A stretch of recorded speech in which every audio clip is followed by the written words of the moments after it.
All right, we're back, everybody, and we want to put John's contact info up once a little bit early, so you have a chance to take a look here. John Navin and Associates. You can call for a free consultation there at 656-3170, and it's johnnavin.com is the website, and a lot of information there. We'll put that up on the screen for you a little bit later on as well. Want to get back to the phone calls, and Charles. Hey, Charles, welcome to OpenLine. Yes. Hi, how can we help? I just wonder, I retired early, and okay, like you're at 62. I started taking my Social Security at 62. Right. Okay. I went back to work with a part-time job later, and of course I couldn't make it so much, but I was under that. So, but anyway, I've been doing this now for about 12 years, and I've continued to pay into Social Security. And you're how old now then? I am now 72. Okay. But shouldn't that affect your Social Security check? Shouldn't it go up some from that? You're paying in every year? If you've been collecting since 62, is that correct? Yes, since I was 62, yes. Okay. From 62 to 60, depending on your full retirement age, is probably 65 in a number of months. But from 62 to 65, they put a limit of $15,000 and some change on how much you could make a year. Yes, I kept it under that. Yep. And then now you've gone back and are still working. No, I'm still working part-time. Okay. Okay. Are you over the 15,000? Somewhere around that. Close to it. Okay. And now you can be, because once you hit 65 or your full retirement age, right, you can make as much as you want. Unfortunately, once you draw Social Security and you start Social Security, unless you're within a 3-month window, that number will be your number forever. Okay. So you're going to be. So what you pay in, just the government thanks you. Yeah. Yeah. It doesn't change your Social Security. Okay. Good question, Charles. Yes, very good. Thank you. All right, 737+ wide open lines right now. If you have a question about investing in Social Security and your retirement and how we're planning it all out.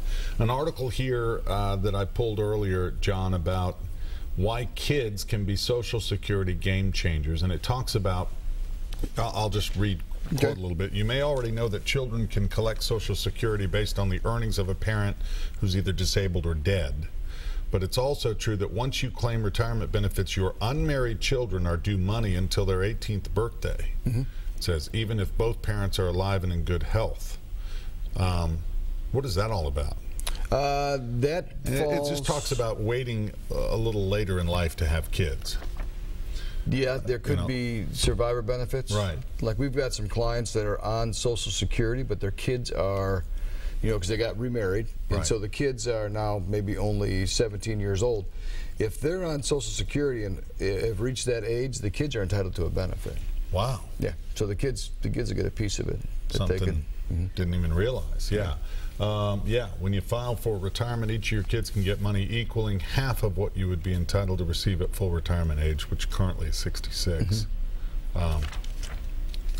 I want to go back too, if we have a second, to what Charles' situation was similar to.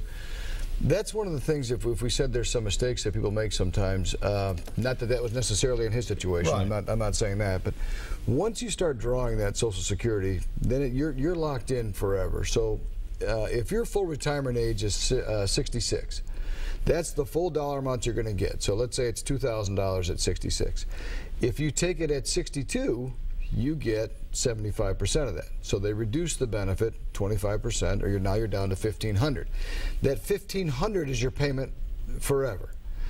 It doesn't pop up at any time. It doesn't ever pop up. And so it depends on how long you think you're going to live, which may sound like a funny question, or what your income is, or what your puzzle is. Because if you start that at 62, yes, you're going to get 4 more years of payment.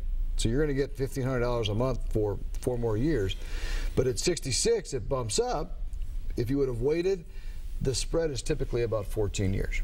So what that means, if you think you're going to live 14 years after you start claiming, you're better off waiting and not taking Social Security right away.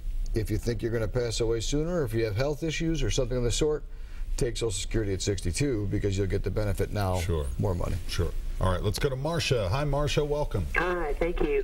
I'm planning on waiting till I'm 70 because I don't need the money, and even if I did, there's not going to be that much coming in. It's going to be less than the national average. So I was surprised to hear you say earlier in the evening that even I know married couples have lots of different ways that they can take their Social Security, but you said that for singles, there are also some options. So yes. If you don't need the money, if you're planning on waiting till 70, what other options are there? That's a good question. Yeah. That, again, depending upon income and what your needs are. And if you don't need the money, the simplest, easiest one is the one that you're describing just now, is just to wait till age 70, because each year that benefit's going to go up by 8%. And do you know what your estimated benefit would be? Yeah, I haven't. It's kind of a long story in that I don't have the current figures, but if I were to take it now, it's 60. I could have started taking it last year at 62. And then it would have been about 377 or something, and then as of that time, if I wait till I'm 66, it's 450 and 70, somewhere around 600 a month. Mm-hmm. See how much it goes up. Yeah, it goes up by 8% a year, so it'll go up by 8% a year. And if, and I'm not sure if this applies to you, Marcia, or not, but if sometimes people aren't aware of the fact that they could file on a either deceased spouse or they could file on an ex-spouse if they were married for 10 years or longer. So there is that option. If you were married previously, you can file against another spouses. And I think when they talk, when you alluded to being single, it was if you were married and had some of those different options. But there are ways that you can file and suspend. In that instance, if that were the Marcia, thank you for the call. We appreciate it. Okay. In that instance, let's say she was married for 10 years or longer, divorced, and she can file on her ex-spouse, right? Yes. Yeah. Does that affect the ex-spouse's benefit? I get that a lot, because sometimes people come in and they're like, if it affects my ex-spouse, I want to make sure I do it. It does not affect your ex-spouse. It does not? No. Okay. No, it's an additional. And again, this is, like you said, 2,728 rules in the Social Security Handbook. Yeah. Does it need to be simplified a little bit? Oh, yeah. Yeah. And if you go to talk to Social Security, they're going to give you like one of 3 or 4 options. So that's not the place to go either, because you're just not going to get the answer you're looking for. Because they won't look at your whole picture. It's like going to a planner versus going to a salesman. If you go see a salesman, they're going to sell you something because you're there. If you go see an advisor or a planner, they'll look at the whole picture. I will admit something to you, and you're probably going to scold me, being a financial guy. The last time I got my, the last few times when I've gotten my Social Security statement, I noticed, gosh, it's more than 20 years ago, one of the years, it shows your earnings each year. Yeah. One of the years says 0. I still had my tax return from that year showing that I made, it was a small amount. I was not long out of college, but I did, and I paid into the system. I need to take that to Social Security to get it fixed, because I'm not getting credit for that year. Is that correct? Yeah, but they'll look back over your last 30 years of working. So 30 years. So it's not going to matter anyway by the time I... Assuming you're making a little bit more now than you did. Yeah, it will just slowly kind of fade out of the range. Yeah. Good to know. Yeah, they'll average. I've been procrastinating. No, you're okay. See? So I can just let it go. But if it's about a 30-year average, so if I'm going to go 65 or 70, really, they're just going to look back to my 40s. And typically, yes, because that's when you come into your peak earning years. You know, you weren't earning as much in your 20s as you were, hopefully, your 30s, 40s, etc. Okay. As you move on up. Yeah. Answered my question. 737+ if you'd like your questions answered as we discuss Social Security investing. All right. What do you think is one of the biggest mistakes people make? Is it not realizing that there's money out there that they can claim? Is that, I mean, we talk about that number, the 10 billion that go unclaimed every year. That is one. Filing too early and regretting your decision is another one, because this benefit will grow by 8%, and I can tie those two together. There is not a place on the street that you can get 8% guaranteed today. You can get 8% guaranteed with Social Security. So filing too soon, not realizing the long-term benefit. There is a cost of living each year that goes with Social Security. That's a mistake I see people make too. When they file too soon, they don't realize, oh my gosh, I'm going to live. If you're a married couple, the odds are you're going to live into your 90s. One of you will live into your 90s. So you've got some longevity. Another thing I'm not sure if people realize is that if they are married and when one person passes away, you are entitled to 100% of yours or 100% of your spouse's, whichever is greater. So here's an example of where maybe it makes sense if you're married to have your spouse wait until age 70, especially if he's a male. Men were still dying before women. And if that's the case, well, then my wife can assume my Social Security at a stepped up number because I waited till 70. Right. So those are probably the four biggest. Can you, let's say you start, 62 is the number that you choose. That's going to be early. Or let's say you wait to 65, 66, or then 70. What about the in-between numbers? Is it staggered? Is it once you hit a certain platform and beyond that number, once you hit 66, doesn't matter if you retire at 67 or 68 or 69, if you retire before 70, you might as well wait, you know. Yep, it's going to go up by 8% each year. Each year, period. Okay. But now, again, if you are, we're talking about these 567 different ways to take Social Security. There are ways that one spouse, so say the man wants to retire and he's 66, his full retirement age. Right. He could do something called file and suspend. So which means he may file for his benefit but not start taking it. Let's say he wants to keep working. He can continue to work, still make money, and then at age 70 turn his benefit on. A husband and wife together at 66, she may want to file on 50% of his. He can file and suspend, not touch his benefit, it still accrues to 70. She can take half of his and still allow hers to accrue. So again, without, it's tough to do. There's software that does it. Sure.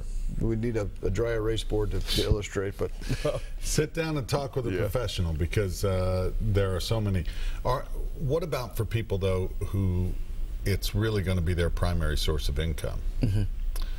They've got to be, you know, these are important decisions. I mean, you have to really be careful then when you're really depending on this money, right?